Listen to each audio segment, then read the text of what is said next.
What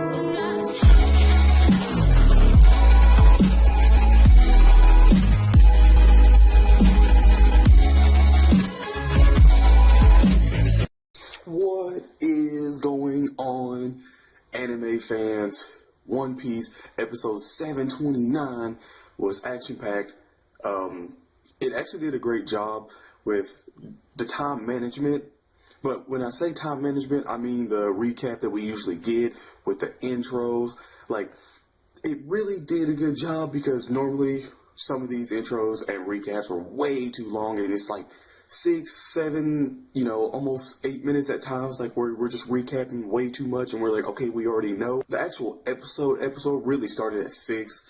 So yeah, if you're watching before you've watched the actual anime episode, yeah, just skip to like 6 minutes, and then that's when it starts. So this episode spanned in 10 minutes. And when I say in 10 minutes, it's because Luffy lost his hockey. He can't do hockey. You can see whenever he's actually like trying to get up, like how his arms are like going back to rubber, looks like noodles. Like, yeah, he can't use his hockey for 10 minutes. He needs 10 minutes to actually regain his abilities, and then he's very, very confident that he's going to be able to beat Doflamingo once he gets him back. Now, we see that, I think it's Gats, the arena announcer for the gladiator arena stuff. Like, he comes and actually helps him, and that's when Luffy explains, the 10 minutes to him. He needs 10 minutes to actually, regain everything.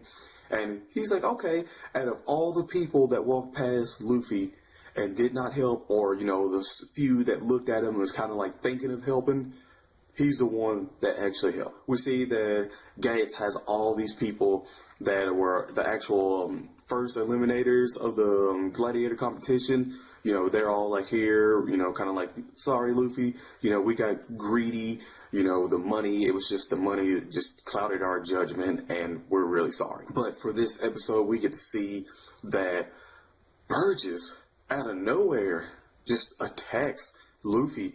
He doesn't get to hit Luffy, but what's interesting is that knife that he had. If I'm correct, I think it's the same knife that Blackbeard had.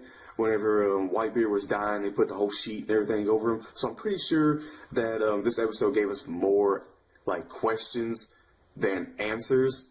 So yeah, that whole knife, I'm pretty sure that's like some kind of devil, like fruit, like absorbing knife or something like that, where they can steal it. Because obviously, whenever Sabo comes in and saves Luffy and kicks the shit out of Burgess, and then he's like has his moment with Luffy. They talk a little bit, and then Burgess just sitting there like, I don't care about none of this. And then that's when Sabo shows him the flame. He's got the flare fruit, and then Burgess like straight up, all his intentions were on Luffy are now on Sabo.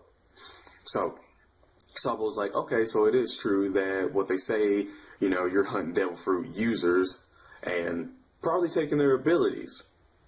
So does that mean that we see that maybe everybody in the Blackbeard pirate gang probably has an ability now, except for Burgess?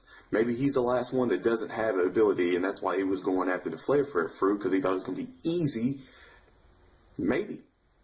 But this episode, we see that Doflamingo is back. He already did surgery on himself with his strings. He's coming after Luffy. All the other little gladiators are getting in his way. He's just straight manhandling them. Like, they're not even worth it. He's just like, he even says, he's like, look, you're not even worth, wasting energy. 10 minutes, I gotta go ahead and say that in this episode, I want to say maybe like 2.5 minutes have actually passed in time. But it is amazing yet to see, because not one time did I look at this episode and see, something wrong with it.